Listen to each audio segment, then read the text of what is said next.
अस्सलामुअलैकुम।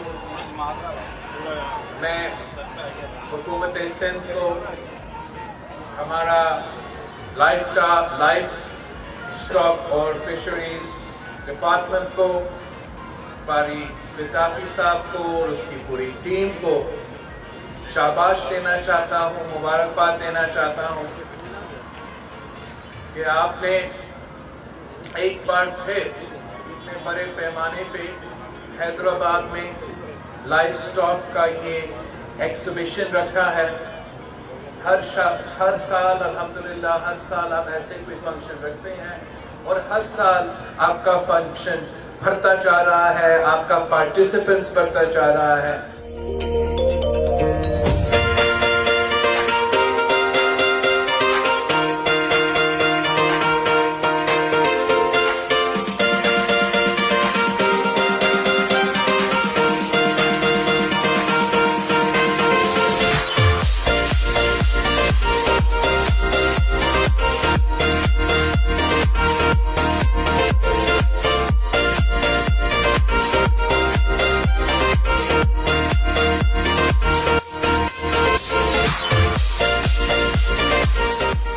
सभी भारत की वही मेहरबानी ऐं उन सां गॾोगॾु असांजी जेका ही तकरीब हुई, ही जेको एक्सपो हो, उनजो असां इख़्तिताम कयूं था। तव्हां सभिनी भारत की वही मेहरबानी।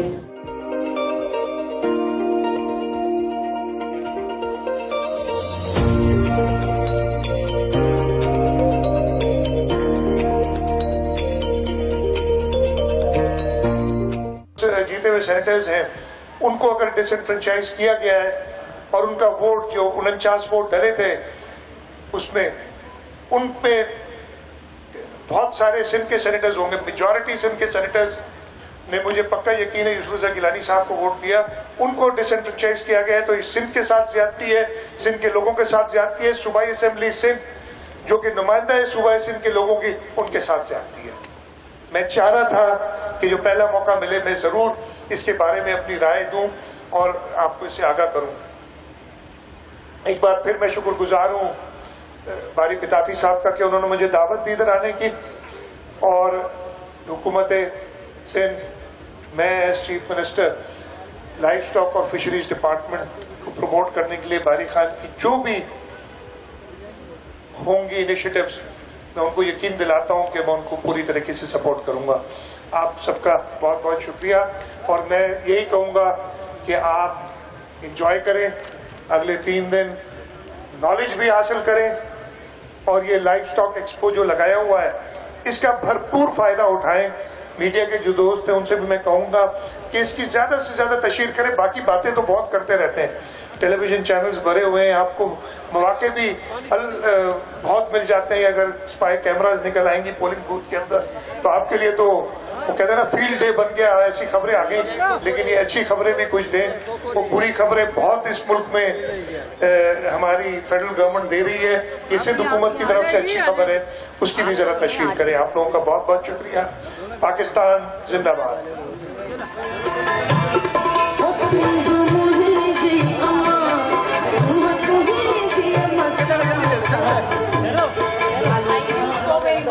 Our honorable chief guest Ali Shah Saab for your valuable words।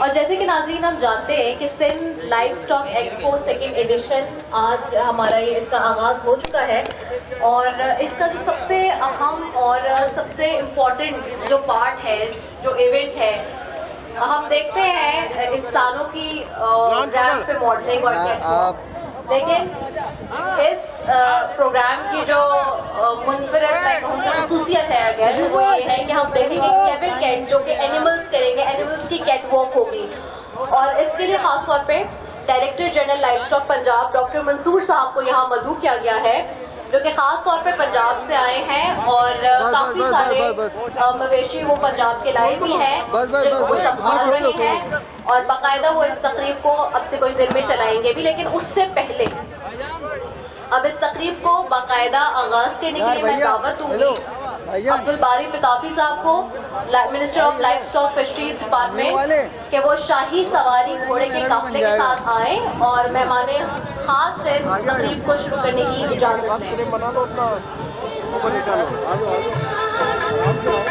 सीने में साझो तुझे लाल नयन खेब चंदन चमन सूर्य मरी सोब खेत दिल जा वाम विसार सूर्य मरी सोब खेत दिल जा वाम विसार हण भाला विड़ भाकरे आदि ठाल मठार मथा तेग तरार मार त मतारो थे अवाजे सामू लाइव स्टॉक एक्सपो 2021 जी कैवलकेड जी इजाजत जे लाइ असांजो सरवाण बारी बि काफ़ी घोड़ा सवारी करे अची रहियो आहे सीएम साहब खां इजाज़त वठण जे लाइ जे बाकायदा ही कैवलकेड स्टार्ट कई वञे। डॉक्टर माजिद साहब से गुजारिश है कि बासित साहब अब्दुल बासित साहब से कि कुंडी बफेलो का स्टार्ट करिए।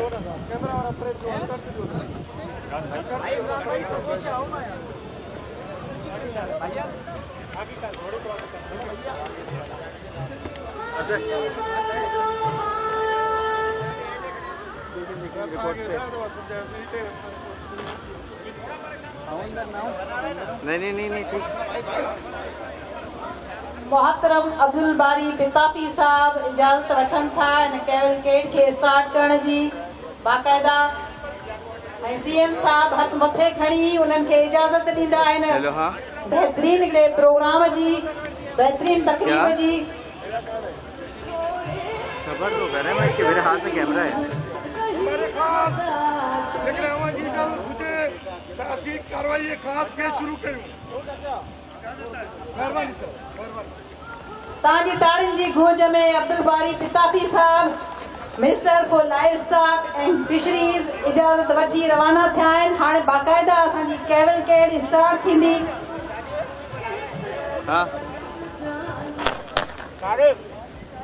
जिनी काण मूं तड़ पूजारा पूजिया पुण्य मुंह में तूं ॼण आया।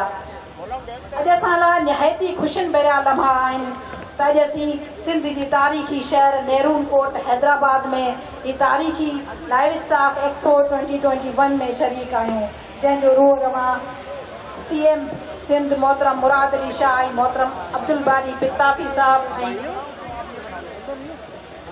सरदार अली शाह साहब जन आहिनि। हाणे असां गुज़ारिश कंदासीं कैवलकेड वारनि खे त महिरबानी करे पहिरीं जेको एनिमल असांजो आहे कुंडी बफेलो उन्हनि खे वठी अचनि के ओॾाई दूर त के दूर बोॾा सुपरी के ओॾाई दूर बोॾा सुपरी के समिरजन न कॾहिं के विसरन न मूर जीअं मेह कुंडी पूर कीअं दोस्त वरा को दिल सिंह। दी ब्लैक गोल्ड ऑफ सिंध यानी कुंडी बफेलो चंद घड़ी में असांजे इज़त बाप मेहमाननि जी अखियुनि जी मुंतज़र असां वटि सिंध खां कही आयल असांजा तमाम मोहतरम भाग्या जिन जा कुंडी नस्ल जा जानवर हिन कैवलकेड में शरीक थींदा। उन्हनि में जनाब मखदूम गुलाम वहीउद्दीन साहब जिन जा जानवर आहिनि, जनाब गुलाम अब्बास कोरी साहब जिन जा जानवर आहिनि, जनाब पीर मोहम्मद सादिक साहब जिन जा कुंडी नस्ल जा जानवर आहिनि, जनाब सैयद जुम्मन शाह जा जानवर आहिनि, जनाब मोहम्मद परियल जखरो साहब जा जानवर आहिनि। डॉक्टर शाहानी साहब के गुजारिश कंदासूं तो कुंडी नस्ल जा जानवर मूव कराइनि कैवलकेड में। कुंडी नस्ल जा जानवर असांजे साम्हूं अनकरीब अचण वारा आहिनि। कुंडी नस्ल जी में सिंध जी बेहतरीन पैदावारी सलाहियतूं रखंदड़ में आहे। संदसि जिस्म मुकम्मल कारो जिस्म जे कंहिं बि हिसे ते को सफ़ेद दाग या निशान न अथसि।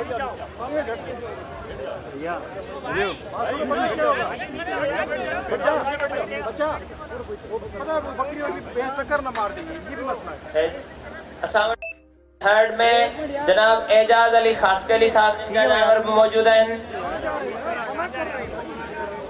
तव्हांजे साम्हूं मोहतरम जनाब वजीर आला सिंध तव्हांजे अॻियां सिंध जी कुंडी में गुज़री रही आहे।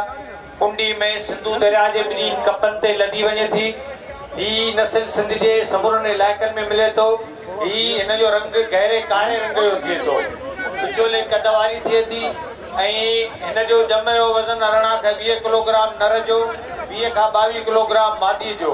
जवान थियण वक़्तु 500 खां 600 किलोग्राम वज़न नर जो ऐं 400 खां 500 किलोग्राम मादी जो नज़म आहे। खीर जी पैदावार 1700 खां 2200 लीटर, जंहिंमें 6.5 सणब आहे। तफ़सील हिन जा सिंग चौड़ीदार ऐं पाड़ा वेकरा मथे फिरियल, उन करे हिन नस्ल जो नालो कुंडी रखियो वियो आहे। मुंहुं वेकरो ऐं हल्को उभरियल, नंढी गिची, नंढा कन, को वॾो ऐं मज़बूत, थणनि जी साइज़ 4 इंच, हिक ॿिए थण में विधी 4 खां 5 इंच। जवान थियण जो अरसो 25 खां 30 महीना आहे। हीअ नस्ल पाकिस्तान ऐं ॿिए पाड़ेसरी मुल्कनि में मशहूर आहे। हिन असांजे अॼु जे शो में हिकु दफ़ो ॿीहर उन्हनि दोस्तनि जा नाला खणंदो हलां। मखदूम गुलाम मोहिउद्दीन साहब, साईं जी कुंडी नस्ल जी मटियारी डिस्ट्रिक्ट खां। जनाब गुलाम अब्बास कोरी साहब, कुंडी नस्ल जी मटियारी डिस्ट्रिक्ट खां। जनाब आलमानी, कुंडी नस्ल जी टंडो मोहम्मद खान खां। जनाब सैयद जुमन शाह जी, कुंडी नस्ल डिस्ट्रिक्ट बदीन मां। जनाब मोहम्मद परियल जखरो साहब जी, कुंडी नस्ल जी हैदराबाद खां। जनाब एजाज अली खासकेली साहब, जिन जी कुंडी नस्ल जा जानवर डिस्ट्रिक्ट जामशोरो खां असांजे कैवलकेड में गुज़री रहिया आहिनि। कुंडी नस्ल जी मैं जो खीर दुनिया जे तमाम जानवरनि जे खीर जे मुक़ाबले में तमाम मिठो थिए थो ऐं सेहतमंद थिए थो। कुंडी नस्ल जी मैं बेहतरीन सग रखे थी बीमारियुनि जे ख़िलाफ़, हुनमें कुदरती क़ुव्वत मुदाफ़त आहे। ऐं हीअ असांजे दरिया सिंधूअ जो तोहफ़ो आहे, जेको सिंध जे माण्हुनि खे अलाह जे तरफ़ां मिलियल आहे। सिंध जी में सिंध जे भाग्य जो शान आहे। हिन जी सूंहं जी छा ॻाल्हि कजे, जो हे पंहिंजे पुछ ताईं कारी आहे ऐं चमकंदड़ विचोले कद वारी। हिन जा सुहान एॾा सुहिणा आहिनि जो अखियूं हुनखे ॾिसंदियूं रहिजी वञनि जी माण्हू कंहिं महबूबा खे ॾिसंदो आहे। त सिंध जी में एॾी सुहिणी आहे जेॾी सिंध सुहिणी आहे। जंहिंजे लाइ शाह लतीफ़ चवे, मुंद ते मंडल मंडिया कई ओहीड़े ओक, थी छननि में मेहूं चरन मोक, सरयूं थियूं संघारियूं पयूं पाइन तोक, मेहा चिफड़ भॻियूं जित थियनि सभई थोक, लाही मत डोलाए जा ॾींहड़ा। यकीनन असांजी ख़ुशहाली जी सिंबल, ख़ुशहाली जो निशान दरिया जे ॿिन्ही कपनि ते पाली वेंदड़, पर अॼुकल्ह सॼी सिंध में पाली थी वञे, तमामु ख़ूबसूरत, जंहिंखे ब्लैक गोल्ड जे नाले सां चयो वञे असांजी कुंडी में। ख़वातीनो हजरात, हमारे सामने से सिंध की काली भैंसें यानी कि कुंडी भैंसें गुजर रही हैं। कुंडी भैंस का नाम कुंडी इसलिए दिया गया है क्योंकि इनके सींगों की मखसूस बनावट, जो कि गोलाई में स्पाइरल नुमा है, इसको कुंडी का नाम देती है। ये हम इसकी मैसिव ब्रीड है। प्रोडक्शन के एतबार से भी ये तकरीबन 1700 से 2200 लीटर दूध देती है अपनी लैक्टेशन के दिनों में। कुंडी भैंस की मैच्योरिटी एज तकरीबन 25 से 30 माह है और ये पाई जाती है दरियाए सिंध के दाएं और बाएं किनारों पर, फ्रॉम कश्मीर टू शाह बंदर, but Meher and Badim Sindh are very famous in province Sindh. This is basically dairy breed. कुंडी बफेलोज are found. ये ख़वातीन हज़रात आपके साथ कुंडी बफेलो जा रही है और एनिमल अटेंडेंट से लेके जो लीड कर रहे हैं उसको मैं अर्ज करूंगा कि अभी हमारे साथ काऊ का प्रोग्राम शुरू कर कुंडी के बाद और बाकी जानवर ले आए। मीडिया के लिए खुसूसन ये अनाउंसमेंट है कि ये इस तकरीब के बाद थोड़ी देर के बाद हम मीडिया ऑनरेबल सीएम सिंध साहब और जो हमारे मिनिस्टर साहबान हैं वो स्पेशली टाइम देंगे इस मार्की के पीछे, लेकिन उसको कम से कम 15 मिनट के बाद। ठीक है, तो आपके लिए हमने एहतमाम किया हुआ है सवाल जवाब का वहाँ पे। ठीक है, वो आपको बदौर किया जाएगा। मीडिया के लिए जो भी आपके सवाल जवाब हैं उसके जवाब देंगे। और अब आपके सामने कुंडी के बाद बाकी जो मुख्तलिफ जानवर हैं जो काउज वगैरह वो आ रहे हैं। असांजे स्टेज जे साम्हूं गाड़ी मलीनी नसुल जा तमाम खूबसूरत जानवर गुज़री रहिया आहिनि। रंग गहरो गाढ़ो सान जो जेको रंग आहे उहो तेज़ गाढ़ो ऐं चेहरे खां झालर ताईं थोरो काराण माइल ते तमाम बेहतरीन नस्ल जा जानवर ऐं बेहतरीन पैदावारी सलाहियतूं रखंदड़ खीर जे मक़सदनि जे लाइ इस्तेमाल थींदड़ जानवर असांजे साम्हूं गुज़री रहिया आहिनि। हिननि में रेड सिंधी में जेके असांजा ब्रीडर या भाॻिया आहिनि, मोहतरम सरदार शाह, सरदार मलिक असद सिकंदर साहब, मोहम्मद अली ज़रदारी साहब, गुलाम जाफर साहब, हाजी बशीर अबड़ेजो साहब फ्रॉम मटियारी, एलियस कराची जेको असांजो फार्म आहे, गवर्नमेंट फार्म आहे कराची, उन्हनि खां असांजो रेड सिंधी जा जानवर आहिनि। असां उन्हनि भाॻियुनि था जिन हीअ तमामु बहितरीन इंडिजिनस ब्रीड बचाए रखी आहे। गाड़ी गऊं तव्हांखे ॿुधाईंदा हलूं त हीअ जेके गाड़ी गऊं जा जानवर आहिनि उहे असांजा मोहतरम Sardar Ali Shah from Umarkot, Sardar Malik Asad Sikandar from Jamshoro, Mohammad Ali Zardari from Sanghar, Ghulam Jafar Sahto from Matiari, Haji Bashir Abrejo from Matiari ऐं एलियस Karachi livestock experimental station Karachi मां आयल आहिनि। ॾाढी मलीरी गऊं सिंध जी राणी गऊं, सिंध जी राणी गऊं जेका 5000 साल क़दीम तारीख़ रखे थी। हिन गऊं जी खूबी आहे त हिन ते को बि चिचड़ हमलावर हमलो नथो करे सघे। हिन एॾी जी खल में कुदरत हिन खे अहिड़ा केमिकल ॾिना जो चिचड़ दुनिया जी गऊं त मारे थो, पर सिंध जी मुंहिंजे दड़ी जी क़दीम गाड़ी गऊं जो वार बि नथो भंगो करे सघे। गाड़ी गऊं गर्मी, चाहे थर जी गर्मी हुजे, चाहे मलीर जे तपंदड़ जबलनि जी गर्मी हुजे, उनखे बर्दाश्त करण जी सघ रखे थी।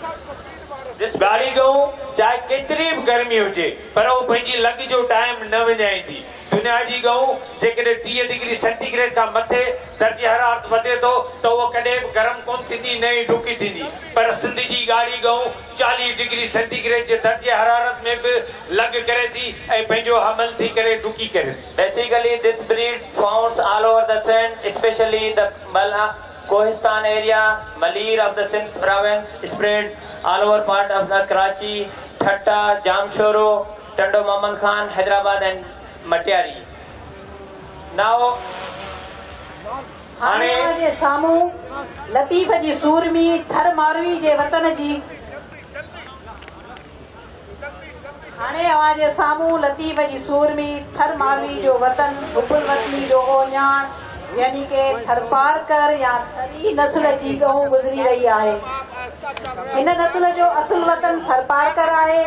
उमरकोट ऐं बदीन, जिस्म जो रंग अछो ऐं कुझु काराण माइल, नर जे कुल्हे ते जेको कुझु काराण माइल हूंदो आहे, जिस्मानी कदकाठ विचोलो हूंदो अथसि। ॼम जो वज़न 22 किलोग्राम, मादी में 18 किलोग्राम, खीर जी पैदावारी सलाहियत 1500 खां 3000 लीटर ताईं ऐं तमामु गोश्त जी बि तमामु सुठी पैदावार थींदी आहे। उनखां सवाइ ही तमामु थरीन वांगुरु महिनती ऐं सख़्तु जानवर आहे, तंहिं करे हिन नस्ल खे पिटी ख़ासियतुनि वारो नस्ल पिणु चयो वेंदो आहे। हिन नस्ल जा जेके जानवर असां वटि पहुता आहिनि उन्हनि में असांजा भाउर आहिनि, पीर मोहम्मद साहब जा जानवर आहिनि, सरदार मलिक असद सिकंदर अली खान साहब जा जानवर आहिनि, ऐं अहमद अली आलवानी साहब जा जानवर आहिनि, गुलाम अकबर दर्श साहब जा जानवर आहिनि, दोस्त मोहम्मद बुगियो साहब जा जानवर आहिनि, ऐं असांजे गवर्नमेंट नबीसर फार्म एलियस नबीसर फार्म जा तमामु बहितरीन जानवर असांजे स्टेज जे साम्हूं गुज़री रहिया आहिनि। ही दुनिया जी उहा बहितरीन नस्ल जी ब्रीड आहे जंहिंखे अल्लाह पाक या ख़ूबी ॾिनी आहे त जेकॾहिं हिन में कंहिं बि क़िस्म जे इम्पोर्टेड नस्ल जो सीड ॾिनो वञे त हू उनखे नॉर्मल डिलीवर करण जी सघ रखे थी। तमामु सुहिणा सिंह, तमामु बहितरीन बीहक, जिस्मानी ऐं तमामु बहितरीन सफ़ेद कलर ऐं बोस्की कलर सां हिन ब्रीड जी सुञाणप थिए थी। हिन ब्रीड में असांजा बहितरीन दोस्त भाॻिया जिन पंहिंजा नायाब नस्ल जा जानवर असां सां गॾु आहिनि, जंहिंमें पीर मोहम्मद सादिक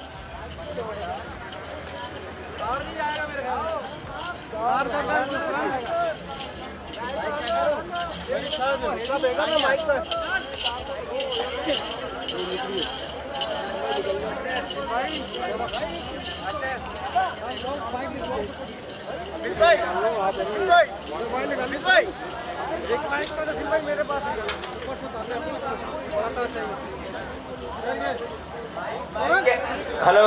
असांजे साम्हूं थरी नसुल जा बहितरीन नसुल जा जानवर गुज़री रहिया आहिनि, जंहिंमें पीर मोहम्मद सादिक, सरदार मलिक असद, सिकंदर अली खान, अहमद आलमानी, गुलाम अकबर दर साहब, दोस्त मोहम्मद पुगियो साहब, एलियस नबी सर जा गवर्नमेंट जा फार्म हाणे तव्हांजे साम्हूं सिंध जी तमामु बहितरीन नस्ल कांक्रेज गऊं गुज़री रही आहे।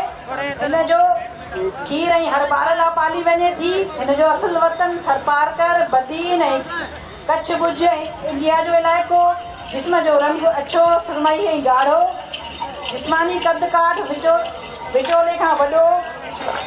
यम जो वज़न 22 किलोग्राम, नर में ऐं मादीअ में 20 किलोग्राम। जवान थियण जो वज़न 425 किलोग्राम खां 525 किलोग्राम ऐं मादीअ में 300 खां 350 किलोग्राम। खीर जी पैदावार 1500 खां 2000 लीटर। वियामण खां सुकण ताईं 4.5 To please come on the stage.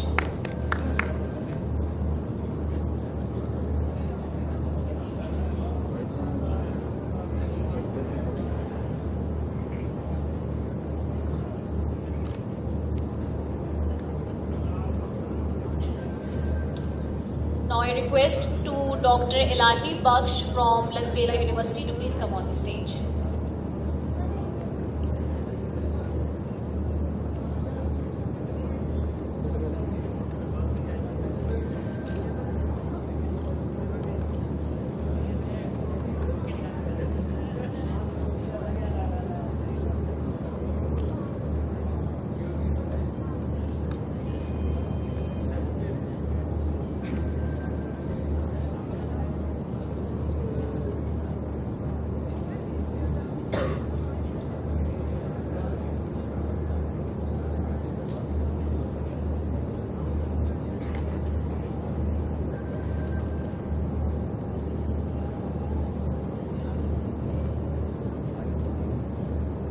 Now I would like to request Dr. Saud Arshid to please come forward on this dais and address to the audience about the fancy bird farming, breeding and housing management.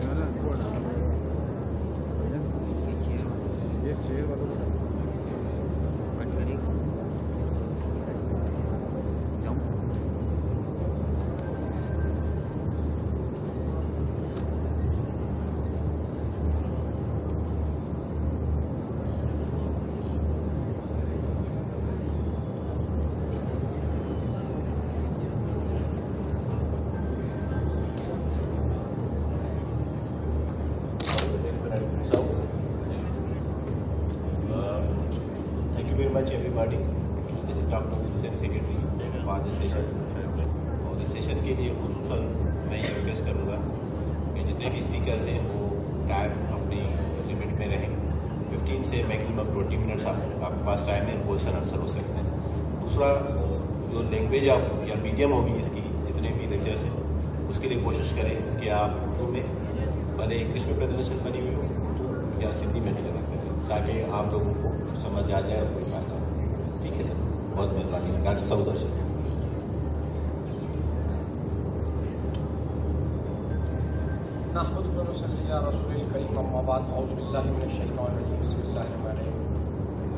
नाज़रीन और सामीन अस्सलाम वालेकुम। आज जो हमारा topic है जिस पे हम प्रेजेंटेशन दे रहे हैं वो है fancy bird farming, breeding and housing management. दुनिया में नारकोटिक्स के बाद सबसे ज़्यादा जो ट्रेड होती है लीगल और इलीगल, वो फैंसी बर्ड फार्मिंग की होती है। It's the biggest commercial hobby in the world. ये हॉबी के साथ बहुत बड़ा बिजनेस भी है। पाकिस्तान में 60 की दिहाई के बाद से बाकायदा इसकी फार्मिंग का आगाज़ हो गया था और अब तक बेशुमार स्पीशीज़ की ब्रीडिंग कराई जा रही है और इंपोर्ट एक्सपोर्ट हो रही है। हम आज 5 से 6 स्पीशीज़ पे बात करेंगे और उनकी क्लासिफिकेशन, ब्रीडिंग, हाउसिंग और मैनेजमेंट पे थोड़ा बहुत डिस्कस करेंगे।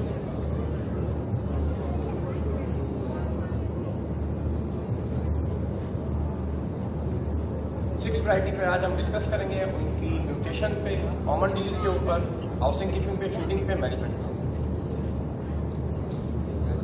जो वैरायटी है जिस पे हम डिस्कस करेंगे वो बजरीगर है, जावा है, डव है, फिंच है, कॉकटेल है।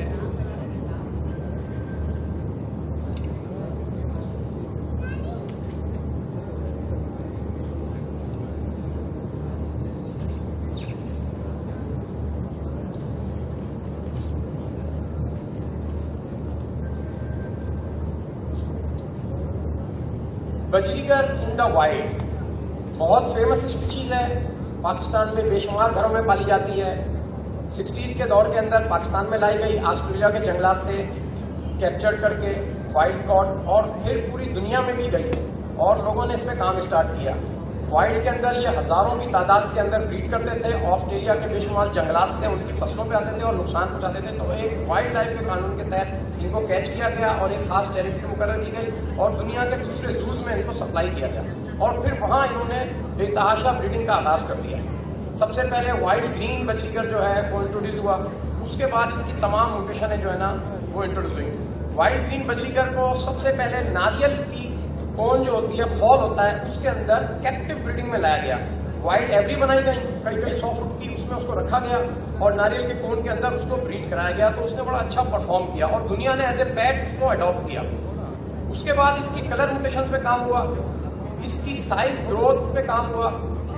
दुनिया के यूरोपियन कंट्रीज ने इसको सिलेक्टिव ब्रीडिंग के अंदर इन लार्ज फोकस के ऊपर काम शुरू किया और इसमें इंग्लिश बजरीगर के नाम से एक हाइब्रिड म्यूटेशन इंट्रोड्यूस कराई, जिसको वो सिलेक्टिव ब्रीडिंग में ब्रीड कराते रहे और नॉर्मल बजरीगर से लेके इंग्लिश बजरीगर तक आ गए, जिसका size, feature, feather, development, spot, body structure, language सब चेंज हो गई और वो एक कैप्टिव जो है ना इंडस्ट्री का दर्जा इख्तियार कर गया और लोग उसको एज ए शो बर्ड पालने लगे और वहां पर एग्जीबिशन लगने लग गई। अब आप देख सकते हैं कि नॉर्मल बजरी जो वाइल्ड से आया था 30 से 40 साल मुसलसल कैप्टिव ब्रीड में मॉडर्न बजरीगर बन गया, जिसको इंग्लिश मॉडर्न फीचर बजरीगर के नाम से जाना जाता है। इसकी हर साल पूरी दुनिया में एग्जीबिशन होती है। वर्ल्ड बजरीगर ऑर्गेनाइजेशन इसको ओन करती है, जिसके हम मेंबर हैं WBO के, और पाकिस्तान में भी अल्हम्दुलिल्लाह 20 साल से उसकी मुसलसल एग्जीबिशन हो रही है।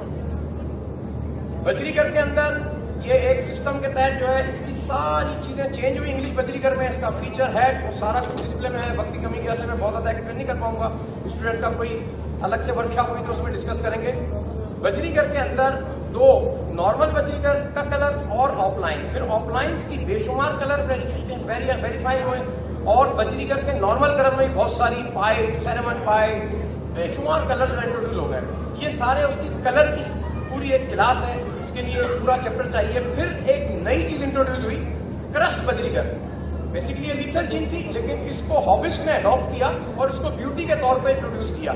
शोज के अंदर जब ये आना शुरू हुई तो उसको बहुत ज्यादा पजेराई मिली और जब यूरोप से दूसरे कंट्रीज में गया तो उस पर बहुत ज्यादा फोकस किया गया, उसको ब्रीड कराया गया और उसके प्राइसेस बहुत हाई रहे तो कमर्शियल फार्मिंग में भी वो आ गया। इसको इंग्लिश क्रस्ट का नाम दिया गया और इसकी एग्जीबिशन लगना शुरू हुई। ये टॉप रैंकिंग के बर्ड है जो एग्जीबिशन चैंपियन है और ये बहुत ब्यूटीफुल बर्ड है और मल्टीपल कलर में ये विन करते रहे। ये टॉप ब्रीडर के 4 बर्ड है जो मैंने एक डेमो के लिए आपको दिखाया।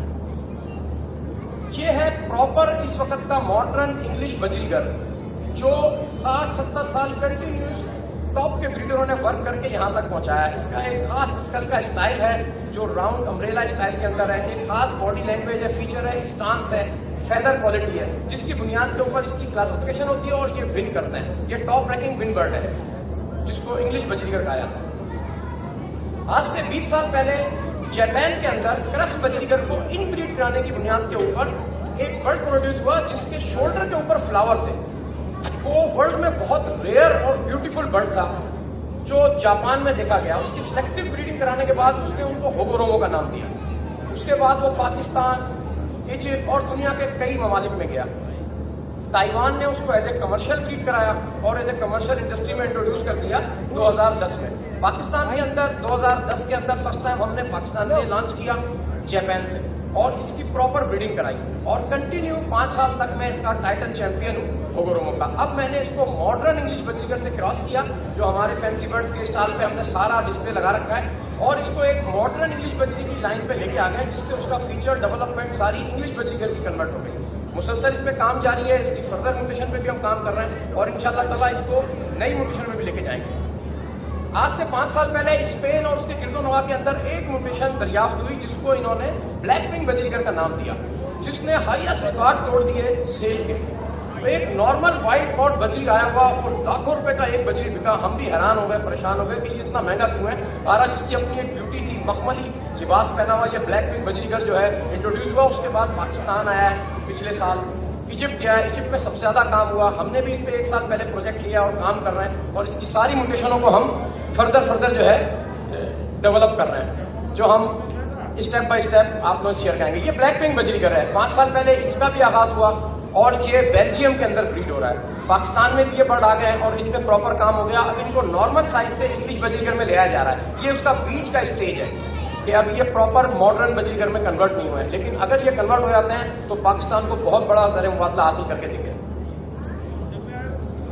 अब हम बात करते हैं ब्रीडिंग, एक आर्ट, एक फन, जिसके लिए एक मॉडर्न केज की रिक्वायरमेंट होती है, जो 1 बाई 1.25 बाई 2.5 से लेके 2 बाई 3 बाई 6 तक के साइज के अंदर इस वक्त पाकिस्तान में अवेलेबल है। ये एक 1 बाई 1.25 बाई 2.5 का साइज है, जिसमें सारे ऑपरेशन बाहर से होते हैं। केज के बाद box, feeding pot, soft food का बर्तन, ये सारी चीजें बाहर से ऑपरेट करती हैं ताकि बर्ड किसी किस्म की इरिटेशन ना ले, और अंदर से सारी साइडें उसकी क्लियर होती है। डबल स्टिक के अंदर ये केज होता है, जो ब्रीडिंग के लिए इस वक्त तक आइडियल मॉडल है। ये पूरा एक शेड डेवलप होता है जिसमें 3, 4, 5 की कैटेगरी के केज लाइन से एक जगह पे लगते हैं, और इसमें बाहर से बॉक्स लगाया जाता है ताकि ऑपरेशन आसान हो और बर्ड को इजीली ऑब्जर्व कर सके। जब नंबर ऑफ द बर्ड ज्यादा हो जाते हैं तो इस किस्म के इंग्लिश बजरीगर को ये मॉडल देते हैं। इसमें एक दाने का बर्तन, पानी का, और सारी ऑपरेशन बाहर से। एक मॉडर्न फार्म के अंदर एक साइड के अंदर फ्लाइट एवरेज होती हैं, जिसमें babies, youngster, male female flight में छोड़ते हैं, जो 6 बाई 12 बाई 8 की फ्लाइट होती हैं और कम ज्यादा भी हो सकती हैं। और वो सनलाइट के फ्रंट व्यू पे, जहां से फजर के बाद की धूप निकलती है, उस पर रखा जाता है ताकि D3 की कमी को दूर कर सकें। जो ब्रीडिंग 2-3 ब्रीड कर जाती हैं फीमेल है, हम उनको फिर वहां रेस्ट पे डालते हैं, फ्लाइट पे डालते हैं, और उनको न्यू मोल्ड करा के न्यू फेदर पे लेके आते हैं दोबारा ब्रीड के लिए तैयार करने के लिए। तो ये एक स्टाइल होता है जिसमें हम इस तरीके से रखते हैं, और वो सनलाइट की रुख के ऊपर होता है। सीड की बात करेंगे तो बजरीगर सबसे ज्यादा शौक से बाजरा, बारीक कंगनी, मोटी कंगनी, लाल कंगनी, कैनरी सीड, जई, ये 5-6 चीजें शौक से खाता है। इसके साथ सपोर्टिव सनफ्लावर भी हम देते हैं, और बहुत सारी चीजें भी इसमें फर्दन मिलाते रहते हैं वक्त की जरूरत और मौसम के एतबार से, और हमारी नेचुरल या देसी क्रॉप के साथ एतबार से। Sprout best source of energy, protein के लेवल को बढ़ाने के लिए हम स्प्राउट का सहारा लेते हैं। स्प्राउट एक फूटा हुआ बीज है जिसको हम 6 से 12 घंटे पानी में भिगो के, फिर उसके बाद कुछ छलनी में रख के कपड़ा डाल के उसको 2-3 दिन प्रोसेस से गुजारते हैं पानी के, तो उसमें शगुफे फूट जाते हैं, जर्मिनेशन आ जाती है, और वो अपनी नेचर चेंज करता है, जिसमें प्रोटीन लेवल बढ़ जाता है और इजीली एब्जॉर्ब होता है बॉडी के अंदर, और रैपिड सोर्स ऑफ एनर्जी होता है। बच्चों के टाइम पे, ब्रीडिंग के टाइम पे, या फीमेल को ब्रीडिंग के लिए तैयार करने के लिए हम स्प्राउट का सहारा लेते हैं, जो स्टिमुलेट भी करता है उसको, और उसके बाद जब वो सारे प्रोसेस के अंदर उसको एनर्जी की सपोर्ट भी करता है। Green fodder, Pakistan agriculture land है, चीपेस्ट प्राइस के ऊपर ग्रीन फूडर प्रोड्यूस होता है। दुनिया में सबसे महंगी चीज लूसन, पाकिस्तान में सबसे सस्ती चीज लूसन, ग्रास, हरा चारा, भुट्टा। मैं मंडी जाता हूँ, भुट्टा 250 रुपए 300 रुपए मन। दुनिया में मैं बताता हूँ कि इतना सस्ता है, वो हैरान होते हैं कि ये क्या मुफ्त है ये तो, मतलब। लेकिन हम खुश नसीब हैं कि हमें इतनी सस्ती क्रॉप मिली हुई है। लूसन चीपेस्ट प्राइस पे ग्रोथ होता है। बजरीगर इस पे बेहतरीन रिजल्ट देता है। विटामिन की कमी के लिए हम लोग कोई भी सप्लीमेंट इस्तेमाल नहीं करते, जो दुनिया बहुत महंगे लेके करती है। हम ग्रीन फूडर पे रखते हैं, नेचुरल सोर्स ऑफ एनर्जी है, रैपिड सोर्स ऑफ एनर्जी है, और बहुत जबरदस्त इसका रिस्पॉन्स आता है। इस पर एक पूरा लेक्चर होना चाहिए इंशाल्लाह ताला, कभी कोई जिंदगी रही तो रखेंगे।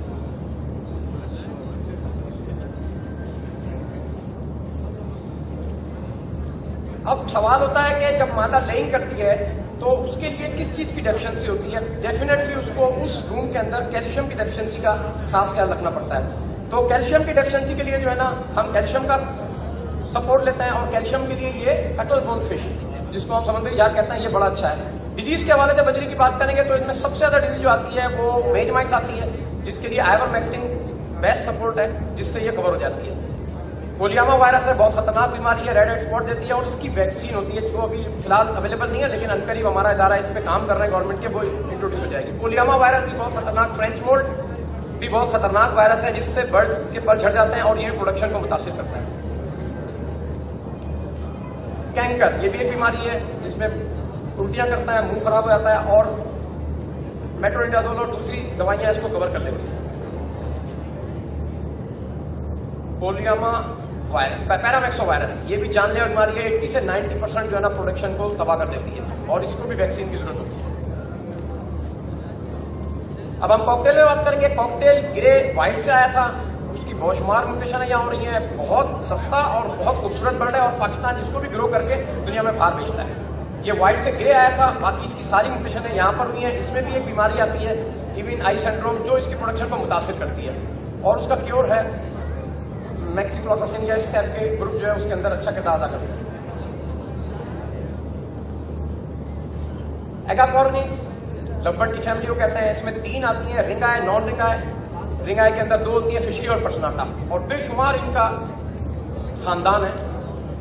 रोजीकोली फैमिली के अंदर लवबर्ड वाइल्ड से आया था, अब उसकी सारी म्यूटेशन यहाँ ब्रीड हो रही हैं और पाकिस्तान इसको ब्रीड करा के बाहर बेचता है। सबसे ज्यादा डिमांड पाकिस्तान के पास की रहती है पीच फेस रोजीकोली। ये उसकी सारी फैमिली हमने वहां इंट्रोड्यूस करा रखी है, आप आके चेक करके देख सकते हैं, जिसमें ऑफलाइंस है और बेशुमार पाइप की म्यूटेशन है। ग्रीन फिशर, ये भी वाइट प्लॉट किया गया और फिशरी की बहुत बड़ी फैमिली इस पर रन कर रही है। आजकल इसकी रेयर म्यूटेशन आई हुई हैं जो दुनिया में बहुत महंगी है और पाकिस्तान उसको ग्रो कर रहा है और एक्सपोर्ट भी कर रहा है। ऑफलाइन इसकी फैमिली 4 साल 5 साल पहले प्रोड्यूस हुई थी, हमने इसको लाया और इसकी चैंपियनशिप भी थी। अब इनकी सारी म्यूटेशनों पे काम कर रहा है और ये बहुत खूबसूरत म्यूटेशन है फिशरी की।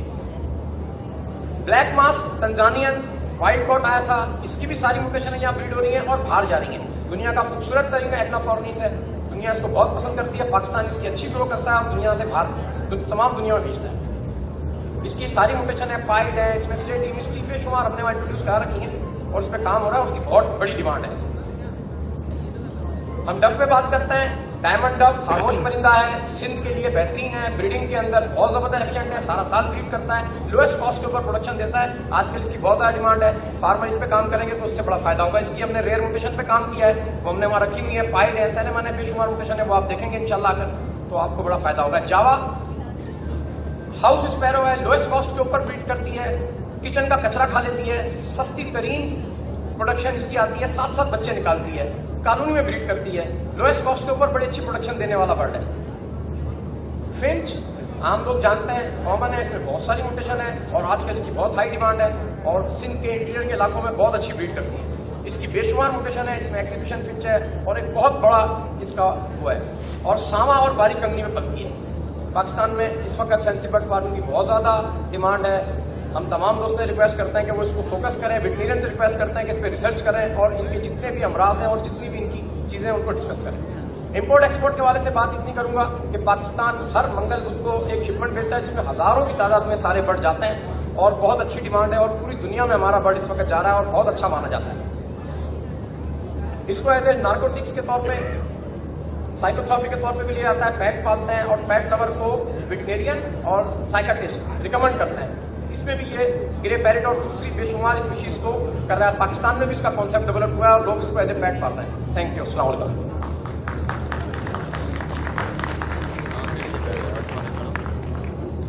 Before we call next speaker, please जितने भी वो लोग वहाँ पे खड़े हैं, इंतजामिया को मैं अर्ज करूंगा कि वहाँ से गेट से लोगों को लेके ये जो सीट्स खाली हैं उस तरफ ले आए। डॉक्टर इम्तियाज साहब, डॉक्टर जावेद, आप नोट कर लें और बाहर जितनी माइक चल रही है उन पर अनाउंसमेंट करा दें कि सेमिनार शुरू हो गया है, तो वो लोगों को पता नहीं है तो वो अंदर आ जाए, ठीक है। और बाहर ये करें और ये उस पर हाँ इंतजामिया को वहाँ पे खड़े और इस गेट से जितने भी लोग आ रहे हैं उनको गाइड करें कि ये तरफ आ जाए, वरना लोग समझ रहे हैं कि ये फॉलो करें लेफ्ट साइड पे इस तरफ होना जी। रिदा डॉक्टर सऊद अरशद हमें एक्सप्लेन कर रहे थे, हमें बताया फैंसी बर्ड फार्मिंग के बारे में और सबसे पहले आई रिक्वेस्ट टू ऑल जो पीछे लोग खड़े हुए वो बैठ जाएं, प्लीज टेक योर सीट्स। नज़्म ज़ब्त का मुजाहिरा कीजिए, डिसिप्लिन का मुजाहिरा कीजिए, अच्छी कौम होने का सबूत दीजिए। जो पीछे लोग खड़े हुए हैं वो बैठ जाएं ताकि प्रोग्राम हम स्मूथली चला सकें अपना। और प्रोग्राम इतने मजे का है, जिस तरह से डॉक्टर सऊदर्शन बता रहे थे कि जिसका मेरे ख्याल से अगर इंटरेस्ट नहीं भी होगा तो इंटरेस्ट डेवलप हो गया होगा। इतना प्यारे बर्ड्स देख के मुझे तो बहुत अच्छा लग रहा था। बजरीगर के बारे में वो बता रहे थे डॉक्टर सऊद साहब, और बहुत अच्छा उन्होंने एक्सप्लेन भी किया खासतौर पे। और उन्होंने एक और जो ब्रीड की डायमंड डर्व के बारे में बताया, जैवा स्पैरो के बारे में बताया। फिंचेस तो खैर मेरे अपने घर में भी है, मुझे बहुत शौक है। तो इट्स लाइक कि ये सारे वो बर्ड्स हैं जो कि हम यूजुअली पालते हैं अपने पास, और बहुत ही खूबसूरत, और ये हमारे एसेट्स हैं सारी चीज़ें। वेल यकीनी तौर पे आपने इसको पसंद भी किया होगा और समझ आया भी होगा आपको, और इंटरेस्ट भी डेवलप होगा। और it's very enrich with the information and knowledge, what I believe this session is very important. तो जो लोग ज़रा चाहते हैं मालूमात हासिल करना इन सारी चीज़ों के बारे में, तो आपको सिंध लाइव स्टॉक एक्सपो 2021 बगैर किसी चार्जेस के, बगैर किसी आपकी मेहनत के, आपको सारी चीज़ें एक प्लेटफॉर्म से प्रोवाइड कर रहा है। And I think this is the best opportunity for you to get all these things. अब मैं दावत देती हूँ डॉक्टर मसूद लोहार को, जो कि फाउंडर एंड डायरेक्टर हैं क्लिफ्टन अर्बन फॉरेस्ट कराची के। प्लीज़ कम सर, एंड आप आके integrated poverty alleviation and agroecology model के बारे में बताएंगे। So please in your huge round of applause.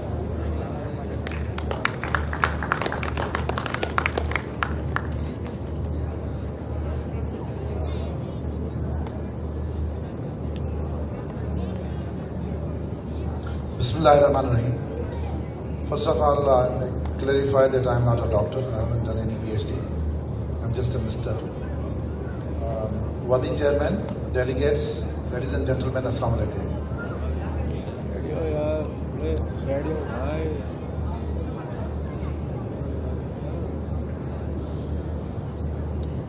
Let me introduce myself. I was part of UNDP's GF Small Grants Program Pakistan for the last 14 years, and in March 2021 I left and I started a new journey and tried to start this new process of initiating urban forests in Pakistan. The first project that we started was that we actually started a campaign which was across the board, but then at a certain point हमने ये decide किया कि ये forestry की जो campaign है ये कराची में होनी चाहिए। हमारे यहाँ एक मुहावरा है कि जंगल में मंगल लग गया। तो हमने देखा कि जंगल में मंगल इतने लग गए कि मंगल बाकी रहे, कोई जंगल जो है ख़त्म होते रहे। तो अब हमने फिर ये कैंपेन शुरू की कि अब मंगल में जंगल होगा। तो हमने जनवरी की 7 तारीख से ये शुरू किया, और आज की डेट में हम तकरीबन 20 एकड़ की फॉरेस्टेशन जो है वो क्लिफ्टन में सी ग्रुप पे कर चुके हैं। और टोटल प्लांटेशन का टाइम जो अभी हमने लिया है, नेक्स्ट प्लीज, टोटल जो हमने टाइम इसमें लगाया है वो 16 दिन लगे हैं हमें सिर्फ प्लांटेशन में, और बाकी टाइम जो है वो डेब्रिज क्लीनिंग में लगा है। मेरा आज का मौजू जो है वो बहुत मुख्तसर प्रेजेंटेशन है, वो है integrated poverty alleviation and agro ecology model. Next please. मैं इंट्रोडक्शन करा दूं मेरे प्रोजेक्ट का कि हम 3 मिलियन दरख्त लगाएंगे कराची में 220 एकड़ पे, और अल्ट्रा रैपिड प्लांटेशन के प्रोसेस निकलते हुए हम इस प्रोजेक्ट को 1 साल के अंदर एक सर्टेन क्रिटिकल मास फेज में लाएंगे। नेक्स्ट, हमने बर्ड सर्वे किया। डॉक्टर फतेह फरी साहब आपकी तवज्जो चाहिए सर। जब हमने बर्ड सर्वे किया क्लिफ्टन के बीच पे, तो हमें मिली 100 स्पीशीज, जिसमें 52 स्पीशीज जो थी वो नेटिव थी, और 48 जो थी वो माइग्रेटरी थी। और ये स्पीशीज कुछ उनमें ऐसी भी स्पीशीज थी जो बड़ी हैरानकुन बात थी, क्योंकि कराची जैसे शहर में इस तरह की स्पीशीज का होना एक बड़ी इंटरेस्टिंग बात थी। नेक्स्ट, ये एक पहाड़ी आपको नजर आ रही है, तकरीबन कोई 1000 टन प्लास्टिक और डेब्रीज को कलेक्ट करके बजाय उसको फेंकने के, हमने उसको एक आर्टिफिशियल पहाड़ी बनाया और उसके ऊपर लैंडस्केपिंग करके उसके ऊपर प्लांटेशन कर दी।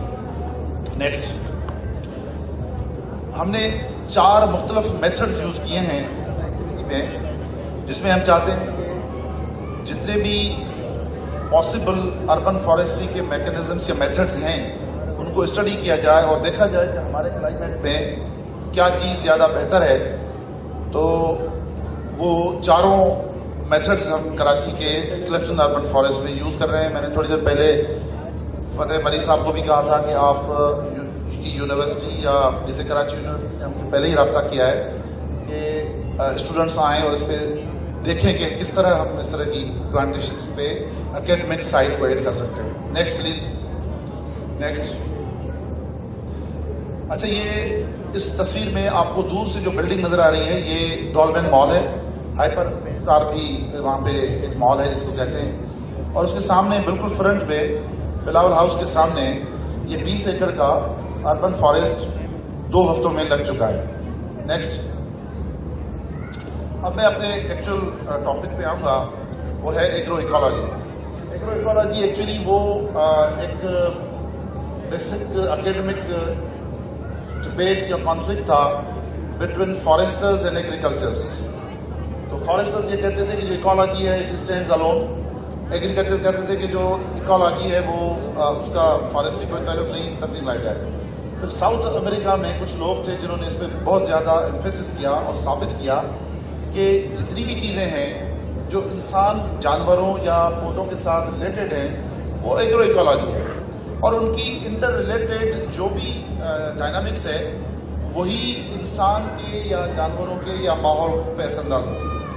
अब इस पर्टिकुलर कॉन्टेक्स्ट को हमने पर्टिकुलरली कराची में अर्बन पॉवर्टी के कॉन्टेक्स्ट में स्टडी करना शुरू किया। हम ये देख रहे हैं कि पॉवर्टी को बगैर फंड्स या अमाउंट या पैसे इंजेक्ट करने के आप कैसे एड्रेस करके ख़त्म कर सकते हैं।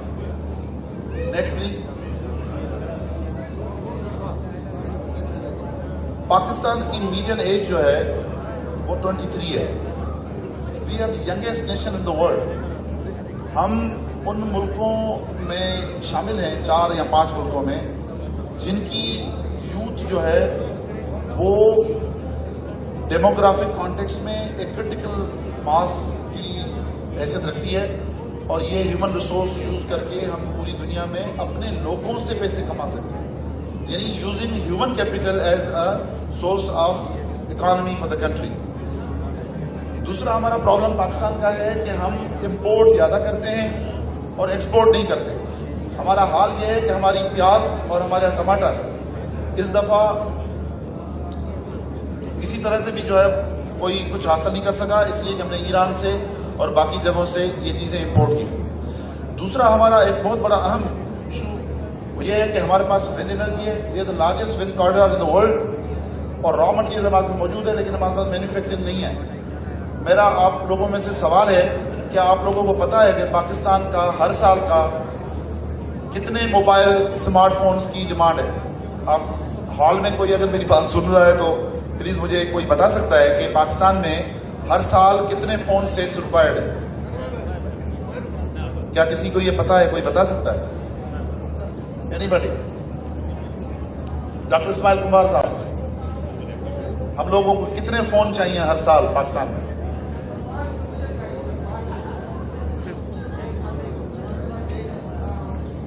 वो मैं जाते हुए दे जाऊंगा। अच्छा, हमारा हाल ये देखें कि हम जो भी स्मार्टफोन आपके हाथों में है, या मलेशिया का बना हुआ है, या सिंगापुर का बना हुआ है, या चाइना का बना हुआ है, या कहीं और का बना हुआ है। हमारे मुल्क में रॉ मटेरियल मौजूद है, स्किल्ड वर्कफोर्स मौजूद है।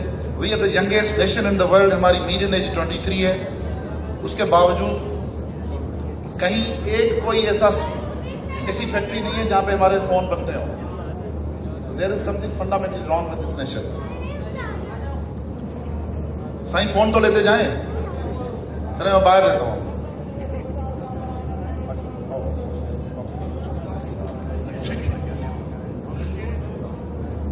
दूसरा हमारा सबसे बड़ा इशू है underutilized international trade treaties.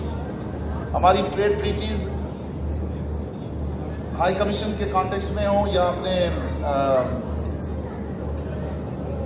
GCC countries जो हमारे अरब कंट्रीज हैं उनके कॉन्टेक्स्ट में हो, ये जितने भी हैं, आपको हैरत होगी कि वो उनकी सारी ट्रीटीज को यूटिलाइज ही नहीं करते हम अपना जितना हमारी प्रोडक्शन है वैसे whether it is in the form of agriculture और एनीथिंग एल्स, उसका वो प्रॉपर नहीं होता। Next please. पॉवर्टी है क्या, कई इसके ऊपर डिस्कशन।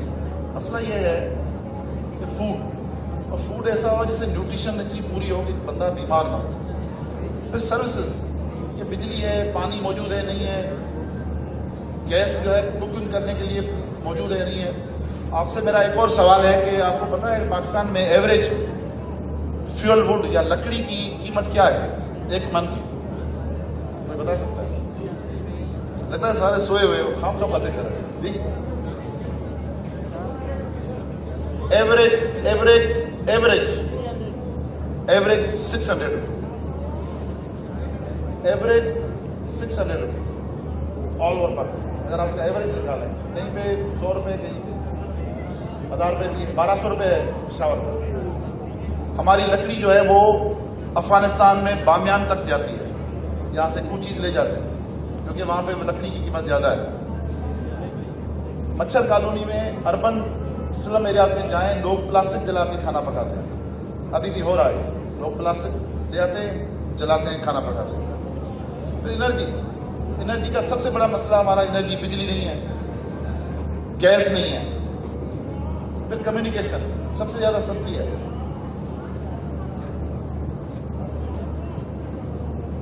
फिर ये कि स्किल मौजूद है और कॉन्टेक्स्ट मौजूद है, लेकिन एक्सपोजर नहीं है, ऑडियंस नहीं है।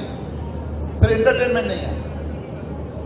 मतलब मैं क्लिफ्टन अर्बन फॉरेस्ट जब हमने शुरू किया तो पता चला कि वहां पे गधा गाड़ी की रेस कराने के बहुत बड़े चैंपियंस मौजूद हैं, और ये इंडिजिनस कम्युनिटी है जो 600-700 सालों से ये ट्रेडिशन लेके आ रही है।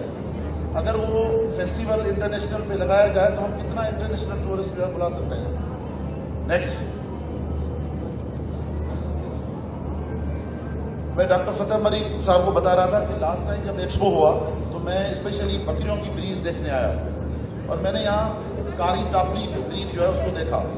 कारी टापली के बाद मैंने 3 और टापली के नस्ल जो है, जिसमें व्हाइट टापली है,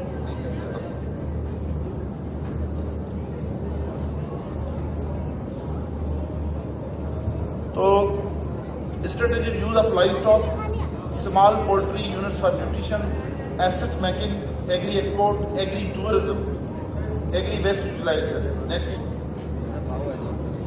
ये 4-5 चीजें तफसीली टाइम नहीं है, डिस्कस किया जा सकता है, लेकिन एग्रो इकोलॉजी के कॉन्टेक्स्ट में आप पॉवर्टी को एलिवेट कर सकते हैं विदाउट एनी फंड्स। बगैर फंड्स के लोगों की न्यूट्रिशन और उनके मसले जो है हल हो सकते हैं। Thank you very much.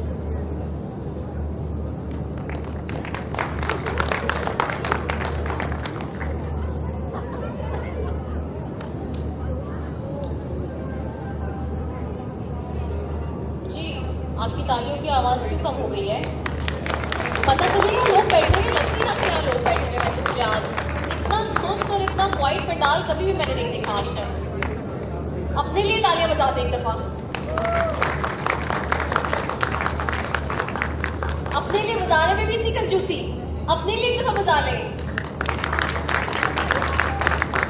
चलिए जी, thank you so very much. Doctor Masood Lohar हमारे साथ मौजूद है और बहुत ही ब्रिलियंट वे में उन्होंने एक्सप्लेन किया जिस तरह से वो इंटीग्रेटेड पॉवर्टी एलिवेशन के बारे में हमें बता रहे थे, और ख़ासतौर पे उन चीज़ों के बारे में जिनका बहुत स्कोप है, ख़ासतौर पे जो हमारी यंग जनरेशन, यंग यूथ आगे आ रही है। और हम बार बार कहते हैं कि 60% तक हमारा जो पॉपुलेशन का है वो बेस करता है यूथ पे, तो डेफिनेट सी बात है उनको नए मौके भी चाहिए काम के, चीज़ों के, और किस तरह से हम पॉवर्टी को जो है वो ग्रैब कर सकते हैं, उसके ऊपर ओवरकम कर सकते हैं। वो सारी चीज़ें वो बताई थी कि बहुत सारे स्कोप है हमारे पास, जिन चीज़ों का हमें पता नहीं, उन खासतौर पे सेक्टर्स का जिनके बारे में हम नहीं जानते, यहाँ से आपको वो मालूमात इस प्लेटफॉर्म से मिल रही है। And I think it's a great initiative. मैं फिर कहूँगी government of Sindh, specially the department of fisheries and livestock के, उन्होंने इस तरह का ये प्रोग्राम आपके लिए मुनक्किद किया है जिसके थ्रू आपको बहुत ही अच्छी मालूमात और साथ ही साथ अवेयरनेस भी मिल रही है।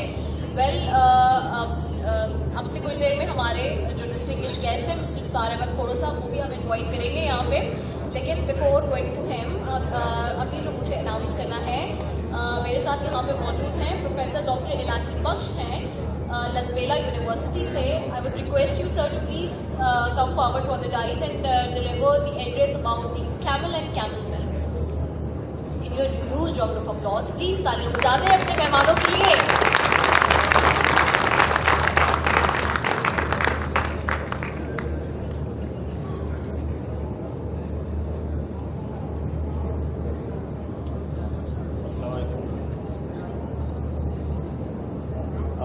Thank you for invitation to the conference, Department of Livestock and Fisheries, and the chief guest and all the members. I am Dr. Ilahi Bakhsh Mamdani, serving as professor in Lasbela University of Agriculture, Bottom and Marine Sciences. My topic, जो मेरा topic है वो है camel milk. Camel milk एक ऐसा unearth product है, या वो प्रोडक्ट है जिसको आज तक हमने एक्सप्लोर नहीं किया है, और ये कैमल फार्मर्स की पावर्टी एलिवेशन में बहुत ही हेल्पफुल है। इस पे हमने आज तक यानी कि कोई काम किया नहीं है, और इसकी मेन वजह ये है कि इस जानवर को, कैमल को हमने इग्नोर किया हुआ है। It is ignored both at provincial and federal levels. Policy level हमारा कोई पॉलिसी इस पर नहीं है कि हम किस तरह इस स्पीशीज़ को, जो कि कुछ सालों बाद अगर ये हाल रहा तो ये एंडेंजर्ड हो जाएगी, और ये इस लैंडस्केप से, जो नेचुरल लैंडस्केप है, इससे चली जाएगी। जबकि ये इस स्पीशी में इसको स्टैंड किया गया एज अ क्लाइमेट चेंज की मेन स्पीशी, इसे ही करार दिया गया है। और यूएन जो है 2024 इसको ईयर ऑफ कैमल्स करार दे चुका है। तो जो कैमल्स अराउंड द वर्ल्ड, थोड़ा सा इंट्रोडक्शन हम बता दें कि दो किस्म के कैमल्स होते हैं वर्ल्ड में। एक तो ड्रोमेडरी कैमल्स हैं जो कि सिंगल हम्प्ड है, और 2 हम्प्ड कैमल्स हैं जिसको हम कहते हैं बैक्ट्रियन कैमल्स। जो सिंगल हम्प्ड है, जो कि हमारे यहाँ भी पाया जाता है, और तकरीबन 95% ऑफ द वर्ल्ड पॉपुलेशन ये सिंगल हम्प्ड कैमल्स हैं। जबकि 2 हम्प्ड कैमल्स जो हैं ये पाए जाते हैं मंगोलिया वगैरह में, चाइना में, और ये 5% ऑफ द वर्ल्ड पॉपुलेशन है। तो ये दूसरी फैमिलीज कैमल्स की भी वर्ल्ड में पाई जाती हैं, यानी कि सिंगल हम्प्ड और मेन। तो इनमें हमारे पास ड्रोमेडरी और बैक्ट्रियन के अलावा वाइल्ड बैक्ट्रियन भी है, लामा है, अल्पाका है, गुनाको और वाइकोना वगैरह। मुख्तलिफ जो ये स्मॉल उसके स्टेचर्स की हैं, कद की हैं, तो ये हमारे पास ज़्यादातर साउथ अमेरिका के कॉन्टिनेंट्स में पाई जाती है। ये जो टेबल है शो कर रहा है कि सबसे ज़्यादा वर्ल्ड में कैमल्स कहाँ पाए जाते हैं। तो Somalia is leading in the world, और इस वहाँ तकरीबन 71 लाख के करीब जो है हमारे वो है कैमल्स है। उसके बाद सूडान है, जबकि पाकिस्तान का रैंक जो है वो 8th largest camel population of the world इसके पास है, और हमारे पास तकरीबन 1.1 यानी कि 11 लाख के करीब कैमल्स पाए जाते हैं। नेक्स्ट, ये ग्राफ शो कर रहा है कि प्रोविंस वाइज कैमल की डिस्ट्रीब्यूशन हमारे पास पाकिस्तान में क्या है। तो Balochistan is the hub of cabinets in Pakistan, यानी वो जो है हमारे पास 41% बलूचिस्तान में है, जबकि सेकंड फॉलोअर जो है वो सिंध है। सिंध में 30% कैमल्स पाए जाते हैं। तो अगर ये 2 प्रोविंस की पॉपुलेशन देखी जाए तो 71% बनती है। तो इसलिए ये है कि responsibility lies on our part, कि हमें ही इसके लिए कोई पॉलिसी बनानी होगी, क्योंकि इसमें हमारे ही ज़्यादातर कैमल फार्मर्स जो है इसमें इन्वॉल्व हैं, और वही गुर्बत की ज़िंदगी गुजार रहे हैं। Next slide. पाकिस्तान में जब हम लिटरेचर देखते हैं तो 20 कैमल ब्रीड्स हैं, जबकि इसमें 7 कैमल ब्रीड्स बलूचिस्तान में पाई जाती हैं, और 4 ब्रीड्स जो है सिंध में पाई जाती हैं। तो ये दोनों कलेक्टिवली ये प्रोविंसेस 11 ब्रीड्स हैं इनके पास, और 71% पॉपुलेशन ऑफ द कैमल्स है। नेक्स्ट, जो बलूचिस्तान में ब्रीड्स पाई जाती हैं वो खारानी, कच्छी, लासी, ब्रावी, मकरानी, मशीन, रोदबारी। जबकि सिंध में जो ब्रीड्स पाई जाती हैं वो सकरई है, लारी है जिसको सिंधी में कहते हैं, धरती और खारा है। नेक्स्ट ये जो है 10 जो मोस्ट पॉपुलेटेड रीजन है बलूचिस्तान में, क्योंकि बलूचिस्तान के पास लार्जेस्ट पॉपुलेशन है, तो ये हमने थोड़ी सी कैलकुलेशन की कि ये जिसमें ज़्यादा 10,000 से ज़्यादा पाए जाते हैं वो रीजन है, वो तकरीबन 10 रीजन है। और जो मोस्ट पॉपुलेटेड रीजन है वो खारान रीजन है जिसमें पॉपुलेशन पाई जाती है। नेक्स्ट ये कैलकुलेशन की कि भाई जो पॉपुलेशन हमारे पास अवेलेबल है वो टॉप 10 रीजन्स में, तो वहाँ जो है कैमल मिल्क हमें कितना मिल सकता है, वो हमने मुख्तलिफ अजम्पशंस की कि हाफ कैमल पॉपुलेशन हमारे पास ज़ाहिर बात है मेल और उसकी फीमेल होगी। फिर उसमें हाफ हमने अजीम ये किया कि अडल्ट होंगे और कुछ जो है वो यानी कि स्मॉल एज के होंगे। फिर उसमें भी हाफ जो है यानी कि ड्राई होंगे और हाफ लैक्टेटिंग होंगे। इन अजम्पशंस की बेस पे हमने ये कैलकुलेशन की और हमें पता चला कि ये जो है तकरीबन हम 165,000 लीटर्स पर डे बलूचिस्तान में एक कैमल मिल्क ले सकते हैं। Next please. ये एस्टिमेशन है वर्थ की। वैसे तो अगर कराची वगैरह में जाएं तो 1 लीटर आपको 350-300 तक मिल जाएगा कैमल मिल्क का, लेकिन हमने ये अजम्पशन की कि चले 100 रुपीज़ पर लीटर, तो फिर भी हमारे पास ये वर्थ देखें कि हमारे पास ये तकरीबन मिलियंस की आ रही है और यानी कि इतनी वेस्टेज हम कर रहे हैं कैमल मिल्क से सेल आउट ना करने में। ये जस्ट बलूचिस्तान के एस्टिमेशन है। नेक्स्ट ये जो है सिंध की थोड़ी सी एस्टिमेशन की है कि यहाँ भी ऐसे रीजन्स है टॉप 5 रीजन्स जिनमें 10,000 से ज़्यादा कैमल्स पाए जाते हैं। तो Tharparkar is the main region जिसमें हमारे पास 1,30,000 से ज़्यादा कैमल्स पाए जाते हैं। फिर दादू है, खैरपुर है, ठटा और घोटकी, यहाँ 10,000 के करीब। बाकी जितने भी रीजन्स हैं वहाँ 10,000 से लेस कैमल्स पाए जाते हैं। नेक्स्ट ये टॉप 5 जो कैमल प्रोड्यूसिंग यानी कि रीजन्स है सिंध के, तो ये उनकी यानी कि कैमल मिल्क जो अजम्पशन हमने बलूचिस्तान के डेटा में की थी वही अजम्पशन हमने यहाँ की। तो यहाँ हमें ये है कि थरपाकर इस लीडिंग क्योंकि वहाँ कैमल्स भी ज़्यादा है, तो वहाँ की जो ब्रीड पाई जाती है वो कैमल मिल्क भी ज़्यादा देती है। तो ये मोर देन यानी कि 7,000 जो है हमारे पास वहाँ लीटर्स पर डे हम ले सकते हैं। नेक्स्ट ये वर्थ बता रही है और वर्थ जो है अगर हम 100 रुपीज़ पे इसको सेल आउट करें तो भी हम इस यानी कि इकॉनमी लेवल हम वहाँ से गेन कर सकते हैं। तो ये पोटेंशियल है जो बलूचिस्तान के कैमल मिल्क यानी अगर हम लें और सिंध में जो हमारे पास खासकर थरपार का वैसे तो वैसे ही गुर्बत इतनी ज़्यादा है कि यानी कि लोग सस्टेनेबल लाइफ नहीं गुजार पाते और उनके पास ये एक हिडन वेल्थ है जिसको अगर पॉलिसी मेकर्स इस पर थोड़ा सा काम कर लें और वहाँ मार्केटिंग में थोड़ी सी अवेयरनेस नेक्स्ट स्लाइड करना थोड़ी सी अवेयरनेस ले आए फार्मर्स में, क्योंकि हमारे यहाँ कुछ ऐसे कॉन्सेप्ट्स पाए जाते हैं कि कैमल फार्मर जो हैं कैमल मिल्क को बेचना ही नहीं चाहते, तो वहाँ थोड़ी सी एजुकेशन थोड़ी सी अवेयरनेस इन प्रोग्राम्स की ज़रूरत है।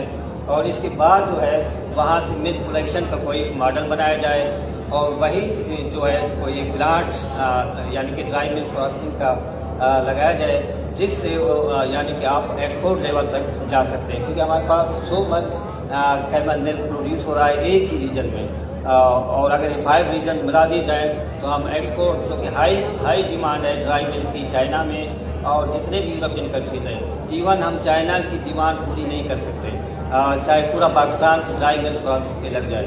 तो बहुत सारी पोटेंशियल है और बहुत सारी हम इसमें कमर्शियल फार्मिंग कर सकते हैं, लेकिन जस्ट पॉलिसी लेवल पे जो है इस पे काम करना है। Next slide.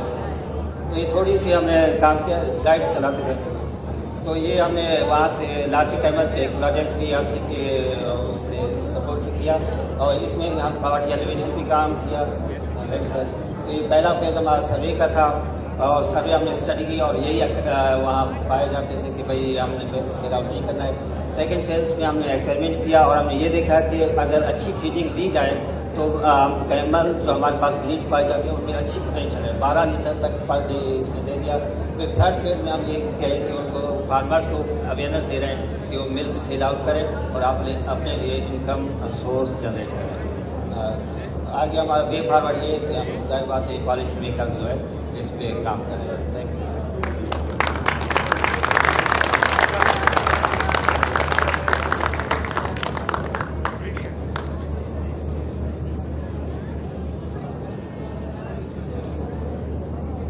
Thank you so very much professor doctor Elahi Bakhsh Sahab Lasbela university से हमारे साथ मौजूद थे और ब्रीफ कर रहे थे कैमल एंड कैमल मिल्क के हवाले से खास तौर पे।